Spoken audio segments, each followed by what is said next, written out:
অন্তর্বর্তীকালীন সরকারের প্রধান উপদেষ্টা প্রফেসর ডক্টর মোহাম্মদ ইউনূসের সঙ্গে সৌজন্য সাক্ষাৎ করেছেন সেনাবাহিনী প্রধান জেনারেল ওয়াকারুজ্জামান। বুধবার রাষ্ট্রীয় অতিথি ভবন যমুনায় তাদের মধ্যে সাক্ষাৎ অনুষ্ঠিত হয়।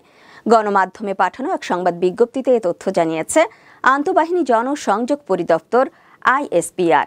সাক্ষাৎকালে সেনাপ্রধান দেশের সামগ্রিক নিরাপত্তা পরিস্থিতি ও সেনাবাহিনীর চলমান কার্যক্রম সম্পর্কে প্রধান উপদেষ্টাকে অবহিত করেন।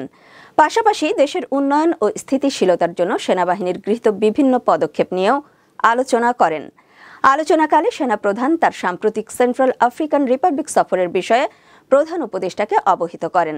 সফরটি দুই দেশের মধ্যকার সম্পর্কের উন্নয়ন ও সামরিক সহযোগিতা বৃদ্ধিতে সহায়ক ভূমিকা রাখবে বলে সেনাপ্রধান আশাবাদ ব্যক্ত করেন। এছাড়া সদ্য সমাপ্ত বিবিধ বঞ্চিত সেনা কর্মকর্তাদের সুবিচার নিশ্চিতকরণ সংক্রান্ত উচ্চ পদস্থ পর্ষদের মূল্যায়ন ও সুপারিশ এবং বিবিধ কারণে চাকরিচ্যুত জেসিও ও অন্যান্য পদবীর সেনা সদস্যদের চলমান উচ্চ পদস্থ পর্ষদের অগ্রগতির বিষয়ে প্রধান উপদেষ্টাকে অবহিত করেন সেনাপ্রধান।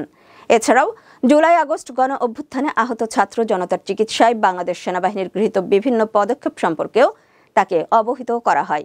প্রধান উপদেষ্টা ডক্টর ইউনূস সেনাবাহিনীর ভূমিকা ও অবদানের প্রশংসা করেন এবং ভবিষ্যৎ কার্যক্রমে সেনাবাহিনীকে প্রয়োজনীয় দিক নির্দেশনা প্রদান করেন। তিনি আশা প্রকাশ করেন যে দেশের সার্বভৌমত্ব ও নিরাপত্তা নিশ্চিত করতে সেনাবাহিনী তাদের পেশাদারিত্ব ও নিষ্ঠার সঙ্গে দায়িত্ব পালন অব্যাহত রাখবে।